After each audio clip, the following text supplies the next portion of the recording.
барлығымыз шеңбер құрып, бүгінгі күнге бүгінгі сабағымызға көңілді сабағымыз өтсе отырамыз. Яғни балалар, біз жеке берген тапсырманы біршама қорытындылап бекітіп қарап алайық, балалар. Жеке берген тапсырма қандай тақырып еді балалар? Демек, атмосфера тақырыбына балалар барлығымызға сұрақтар бекіту сұрақтар. Бірінші топқа, яғни атмосфера дегеніміз не? Кім айтады? Мадияр? Атмосфера дегеніміз жер бетіндегі ауа қабаты. Ой, дұрыс па балалар? Атмосфера қабаттары қандай? Қай топтан айтады? Екінші топ, иә. Айтамыз. Мезосфера, экосфера, термосфера, тропосфера. Дұрыс. Дұрыс па балалар? Отырауыз. Ауаның құрамы қандай? Үшінші топ. Азот, оттек, көмірқышқыл газы. Өте дұрыс. Отырауыз. Демек, балалар, біз атмосфераның құрамын, қабаттарын, қандай газдардан құралғанын ескердік балалар? Кешегі сабақта? Білдік, иә. Енді балалар, бүгінгі жаңа тақырыпты бастамас бұрын мен сендерді үш топқа бөлейін. Бөлініп отырдым. Яғни осыны топтың аттарын бүгінгі тақырыбымызға байланысты. Бірінші топта Тынық мұхиты, екінші топта Атлант мұхиты, үшінші топ Үнді мұхиты деп бөлеміз. Енді соңғы сабақты бастамас бұрын балалар осы тақырыпқа байланысты естиміз. Жексу әдісі бойынша топта жұмыс жасаймыз. Яғни бірінші осы үш мұхит туралы әр топ өзінің мәлімет айтып өтсін, балалар. Бірінші топ Тынық мұхиты. Тынық мұхиты жер бетінің төрттен бөлінген дүниежүзілік мұхиттың жарты бөлігін алып жатыр. Тынық мұхитының ауданы 178,7 миллион километр квадрат, ал шамамен су көлемі 710 миллион километр кубты құрайды. Тынық мұхиты солтүстіктен оңтүстікке қарай 15.800, ал шығыстан батысқа қарай 19.500 километрге созылып жатыр. Тынық мұхитының орташа тереңдігі 3984. Біздің топтың атауы Тынық мұхитына қысқаша мәлімет беріп өтті. Атлант мұхиты оңтүстік Америка, солтүстік Америка және де Еуразия, Африка материктері шайып жатыр. Атлант мұхиты дүниежүзі бойынша Тынық мұхитынан кейінгі екінші орынды иеленуде. Және де Атлант мұхитының орташа тереңдігі 3736 метр болса, ең терең шомылмасы 8747 метр. Біз осылайша тобымыздың атауына қысқаша мәлімет беріп өттік. Жарайсың, Демек біз Үнді мұхиты басқа да мұхиттардың арасындағы үшінші орынды иеленеді. Оның аумағы 72,6 метр квадратты құрайды, ал оның суының көлемі 282,7 миллион километр кубты құрайды. Оның тереңдігі 3711 метр. Ол экваторда болғандықтан оның жартысы солтүстікке және жартысы оңтүстікке, оның басым бөлігін оңтүстік алып жатыр. Біз өзіміздің тобымызға осылайша қысқаша мәлімет бердік. Мәлімет алып өттік. Енді балалар, бірінші тапсырма Жексу әдісі бойынша сендерге топтық жұмыс беремін.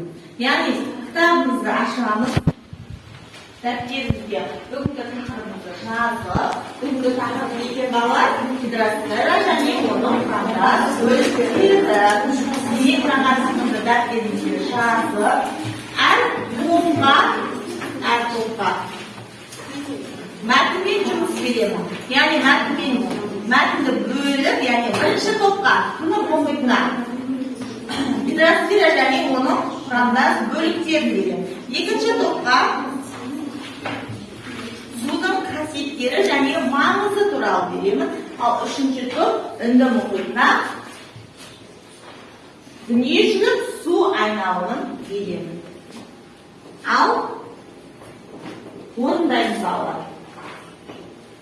Бірінші топқа постер қорғаймыз, екінші топ кластер, үшінші топқа да постер қорғаймыз. Ал мына жерде тұрған квадратқа өзіміз орындаймыз.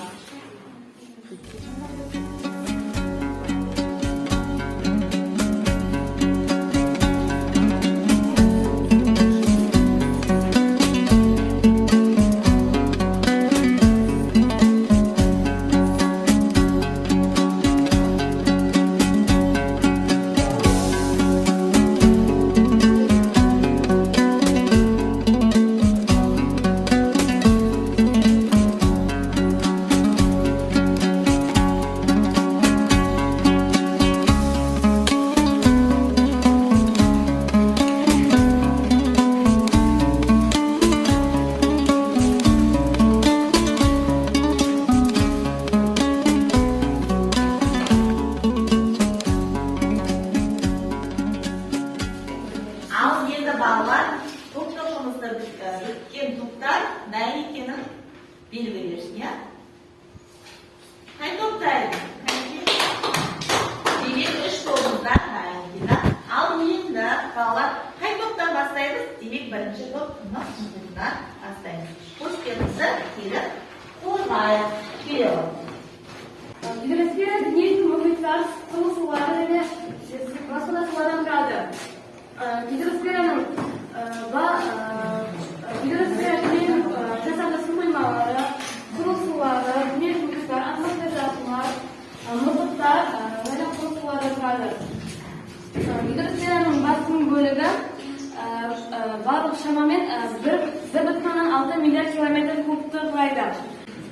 Гидросфераның басым бөлігі дүниежүзілік мұхит суларын алып жатыр. Дүниежүзілік мұхит суларының үлесі 96,5%, және де қалған бөлігі құрлықтағы сулар құрап жатыр. Мұздықтағы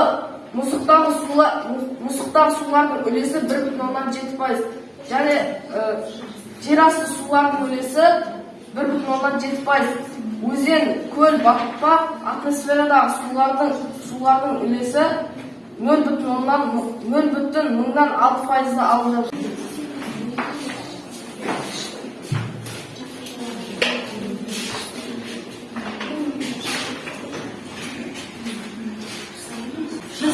Біз судың қасиеттері және оның маңызы туралы жаздық. Судың маңызы су тіршілік көзі. Онсыз адам баласының өмір сүруі мүмкін емес. Әлемнің жартысынан көп бөлігін су қоршап тұр. Ғарыш әлеміне қарасаңыз, көк түспен көмкеріп тұрғанда сол себепті. Күнделікті қолданып жүрген суымыз қарапайым әрі қажетсіз болып көрінуі мүмкін, дегенмен судың да сұрауы бар.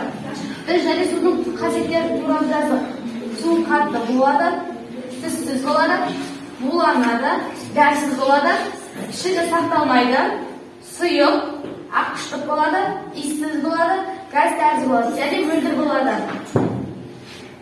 Және де біз судың қасиеттеріне көптеген мақалдар материалдар жаздық. Бірінші, суды сызыққа судан без, су бардың бауы бар, судың да сұрауы бар, су тіршілік көзі, су сүренің табаны, су өкпесі, суын іш деген мақалдарды қолдандық. Ал онда енді үшінші топты үнді мұхиты постерін қорғасын, келсін. Келе онда.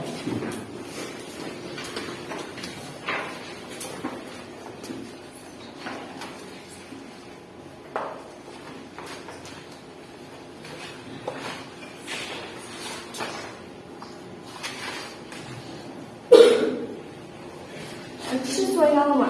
Кіші су айналымы бұл атмосфералық жауын-шашыннан кейін ол теңіз немесе мұхит көлдерге құйылады. Одан кейін күн ысығаннан кейін ол теңіздер буланады және бұлтқа айналады. Ол желдің күшімен қайтадан жаңбыр болып қайтадан теңізге құяды. Кіші су айналымы осылай жүреді. Үлкен су айналымы. Үлкен су айналымы олар мұхиттар, теңіздердегі күннің ысуына байланысты. Оларды буланып, төбеге аспанға барып, бұлт болады. Жауын-шашын жауған кезде жерасты сулармен үлкен мұхитқа қайтадан енеді. Бұл осылай үлкен су айналымы аяқталады. Жалпы айтқанда, бізде барлық су ағындары кіші болса да, үлкен болса да, оларда үнемі айналым болады. Ал ендеше балалар, бар үш топта тапсырманы орындап бізді енді бір-бірімізді, әр топ бір-бірімізді Birinchi top qisqa Atlant muhiti бағаласын, ya? Жарайсыз. Ikkinchi topda Hind muhiti, Atlant muhiti Жарайсыз. Al endi uchinchi topda Hind muhiti, Tiniq muhit to'g'ri. Birinchi top бағаласын. Жарайсыңдар. Ендеше сабақтың арасында біз серкіту сәт ұйымдастырайық. Ол үшін бізге 3 оқушы керек қалды. 3 оқушы алу үшін әр топтан бір оқушыдан. Келеғым бет болсын. Медина. Бұлай серкіту сәтінің шарты қалар 3 оқушы. Жалғыз аяқ көпір дейді. Біз бүгінгі тақырыпты суға байланысты өткенде сол өзенде не бар қалар? Көпір бар. Сол көпірден 3 оқушы жүру керек, өту керек. Ол үшін қалай біздің шартымыз бар балалар. Шартымызда соны орындау керек. Яғни біздің Қазақстандағы өзен көлдерінің атын айтып арналай жылжып көпірден өту керек. Түсінікті ма? Ендеше бастаймыз. Бет болсын. Айтқан көлді немесе нысанның атауын айтқан сән жылжып отырады. Ал бет болсын, бастайық. Дұрыс. Зайсан. Сарыөзен. Еділ. Иә. Каспий. Ойыл. Ертіс. Үлкенді. Қараөзен.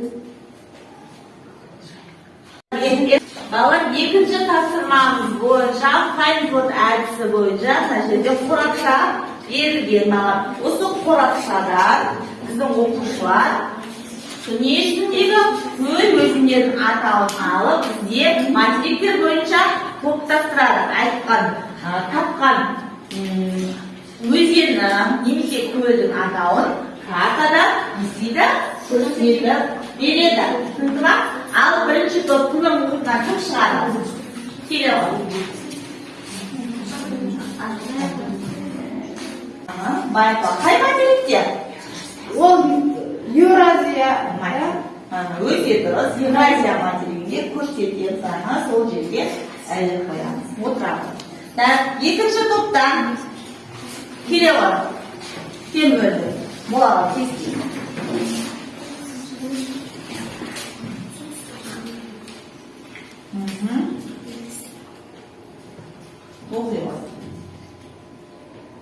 Амазонка.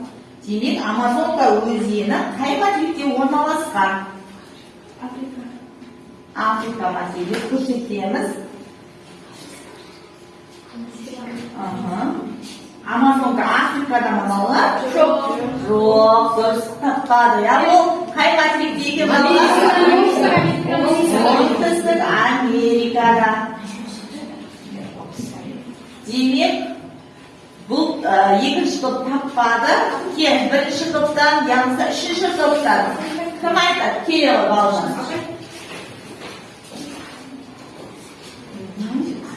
Амазонка ол оңтүстік Америкада орналасқан. Ол Тәр жоғар. Көріп бармыздар, отырады. Үшінші топтан. Келеғым. Каспий, ол қай жерде орналасқан? Еуразияда. Және өзіміздің еліміз Қазақстанда шектесі жатырмыз. Каспий. Дұрыс отырады. Ол Африкада орналасқан. Африкада орналасқан.